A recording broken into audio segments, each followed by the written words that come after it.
നെടുങ്കണ്ടം താലൂക്ക് ആശുപത്രിയുടെ നിർമ്മാണ പ്രതിസന്ധിക്ക് കാരണം കരാറുകാരന്റെ അനാസ്ഥയെന്നുള്ള LDF ആരോപണം ശരിവെച്ച ഉടുമ്പൻചോല MLA സേനാപതി വേണു. കരാറുകാരൻ മുഴുവൻ തുകയും കൈപ്പറ്റി. എന്നാൽ നിലവിൽ കരാർ കമ്പനി ഫോൺ വിളിച്ചാൽ പോലും എടുക്കാത്ത അവസ്ഥയാണുള്ളതെന്നും MLA പറഞ്ഞു.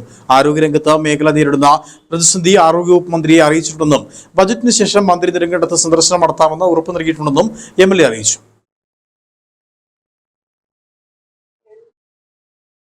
നെടുങ്കണ്ടത്തെ താലൂക്ക് ആശുപത്രിയുടെ ഇനിയും പണി പൂർത്തീകരിക്കാനുള്ള തുടർ നിർമ്മാണ പ്രവർത്തനങ്ങളെക്കുറിച്ച് ഞാൻ ബഹുമാനപ്പെട്ട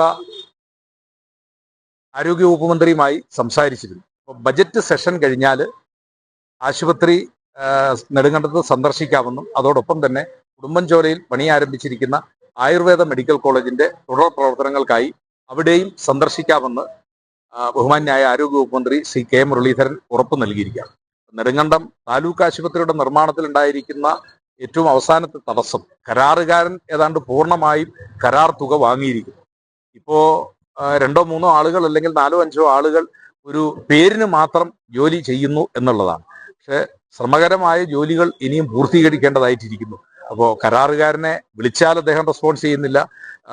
ഇതിനു മുമ്പ് വിളിച്ചിട്ടുള്ള മുൻ മന്ത്രിയുടെ നേതൃത്വത്തിൽ MLA-യുടെ നേതൃത്വത്തിൽ വിളിച്ചിട്ടുള്ള യോഗങ്ങളിൽ പോലും അദ്ദേഹം പലപ്പോഴും പങ്കെടുക്കുന്നില്ല എന്നുള്ള സ്ഥിതിവിശേഷമാണ്. അപ്പം ഗുരുതരമായൊരു പ്രതിസന്ധിയാണ് ഈ ആശുപത്രി നിർമ്മാണത്തിന്റെ അവസാന ഘട്ടത്തിൽ എത്തി നിൽക്കുമ്പോൾ ഉള്ളത്.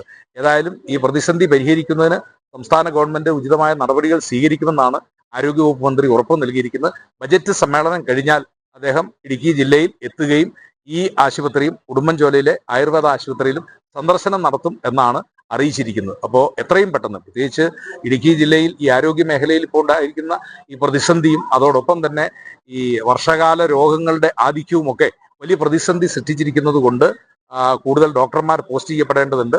അതോടൊപ്പം കൂടുതൽ ആരോഗ്യ പ്രവർത്തകരെയും വിവിധ ആശുപത്രികൾ പോസ്റ്റ് ചെയ്യപ്പെടേണ്ടതുണ്ട്. അതിനുള്ള നടപടികൾ ഗവൺമെന്റ് സ്വീകരിച്ചു വരികയാണ്.